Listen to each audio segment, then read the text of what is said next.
Nous allons étudier aujourd'hui la régulation de la pression artérielle. La pression artérielle, qu'est-ce que c'est? C'est la force avec laquelle le sang appuie sur la paroi des artères. Si on enregistre cette pression artérielle sur une journée, on obtient le graphique suivant. On remarque que sur ce graphique, il y a deux courbes. C'est parce que la pression artérielle se définit toujours par deux valeurs. Quand le médecin mesure votre pression, il vous donne ces deux valeurs de manière collée et vous dit par exemple, vous avez 12,8 de pression. Ce n'est pas 12,8, mais 12 pour la valeur haute et 8 pour la valeur basse, mesurée en centimètres de mercure. La valeur haute, c'est ce qu'on appelle la pression systolique. C'est la pression mesurée pendant la systole, pendant la contraction du cœur. La valeur basse est la valeur de pression diastolique mesurée pendant la diastole du cœur quand le cœur est décontracté. On remarque que la pression artérielle évolue au cours de la journée selon les activités. Notamment, elle augmente fortement pendant un effort physique, ce que nous avions vu lors d'un chapitre précédent. On remarque également que lors de la journée, la pression artérielle évolue mais ne s'écarte pas beaucoup d'une valeur moyenne, et quand elle s'en écarte, elle y revient rapidement. On dit que la pression artérielle est régulée. La régulation, c'est la capacité de l'organisme à maintenir un paramètre, ici par exemple la pression artérielle, autour d'une valeur déterminée que l'on appelle la valeur consigne. Il y a d'autres paramètres régulés dans votre corps, par exemple votre température, dont la valeur consigne est autour de 37 degrés, ou alors votre glycémie, le taux de sucre dans votre sang. Pour que votre corps soit capable de réguler un paramètre, il doit pouvoir effectuer plusieurs actions. Il doit pouvoir mesurer ce paramètre en continu, être capable d'en détecter les valeurs anormales, et enfin, d'agir sur les organes pour que ce paramètre retrouve sa valeur consigne. Ces fonctions vont être assurées par des organes différents, qui fonctionnent de manière coordonnée. On appelle cela une boucle de régulation. La boucle de régulation, c'est donc un ensemble d'organes qui interviennent dans la régulation d'un paramètre. Intéressons-nous maintenant à la boucle de régulation de la pression artérielle. Dans cette boucle, le paramètre régulé est bien entendu la pression artérielle. Nous avons également des récepteurs sensoriels. Ce sont des organes qui possèdent des capteurs, des récepteurs, capables de mesurer les valeurs du paramètre.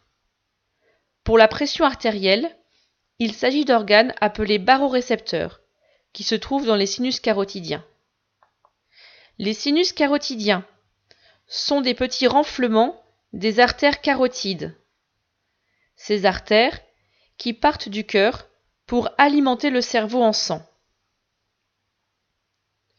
Une fois la mesure effectuée par les récepteurs sensoriels, la valeur est transmise à un organe que l'on appelle le centre intégrateur. Le centre intégrateur doit être capable d'analyser les informations issues du récepteur sensoriel. Il doit être capable de les comparer à la valeur consigne. Et si ces mesures ne sont pas égales à la valeur consigne, il doit être capable d'élaborer une réponse adaptée. Le centre intégrateur, dans le cadre de la pression artérielle, c'est le bulbe rachidien.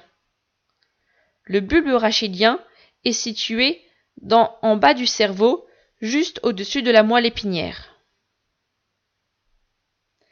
La régulation nécessite également un organe que l'on va appeler l'organe effecteur, parce que c'est lui qui va agir sur le paramètre considéré pour pouvoir le faire augmenter ou diminuer.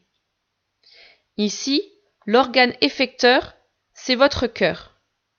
Si le cœur bat plus vite, alors le sang appuie fortement sur la paroi des artères et la pression artérielle augmente.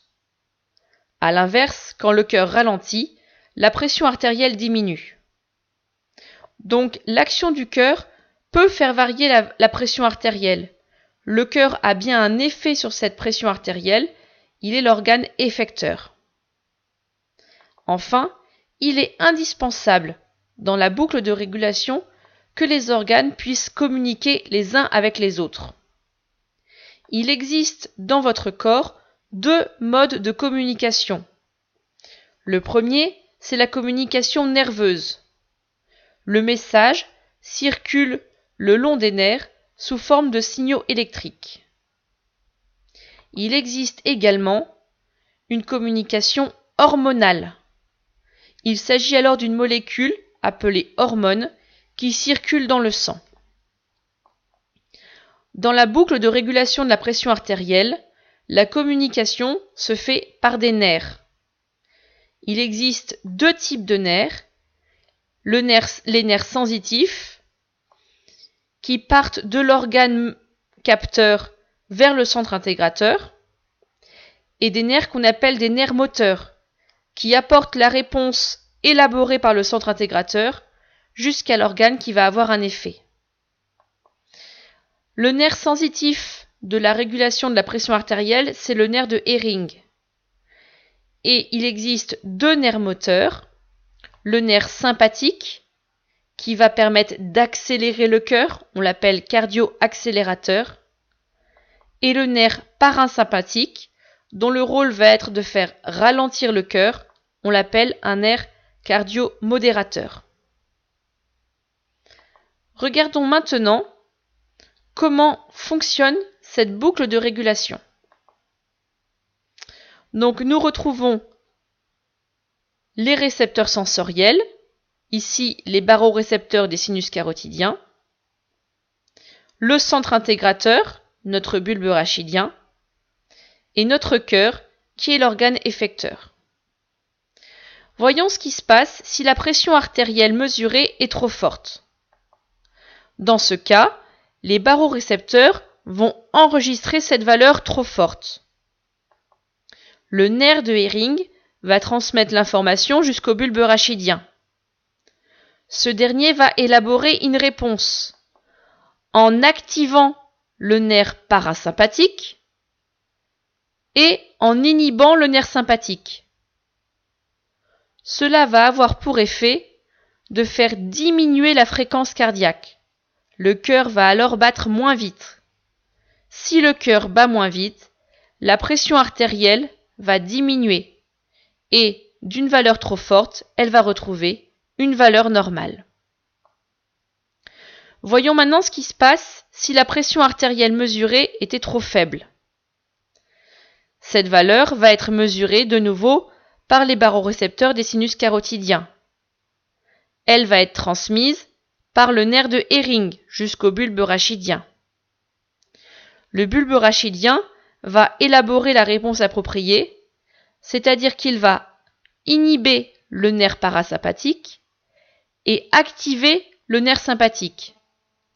Cela va avoir pour effet de faire accélérer le cœur. La fréquence cardiaque va augmenter. L'augmentation de cette fréquence cardiaque va permettre l'augmentation de la pression artérielle qui, d'une valeur trop faible, va retrouver une valeur normale. En conclusion, pour réguler la pression artérielle de l'organisme, plusieurs organes interviennent ensemble de manière coordonnée. Chacun possède un rôle précis. C'est ce que l'on appelle la boucle de régulation de la pression artérielle.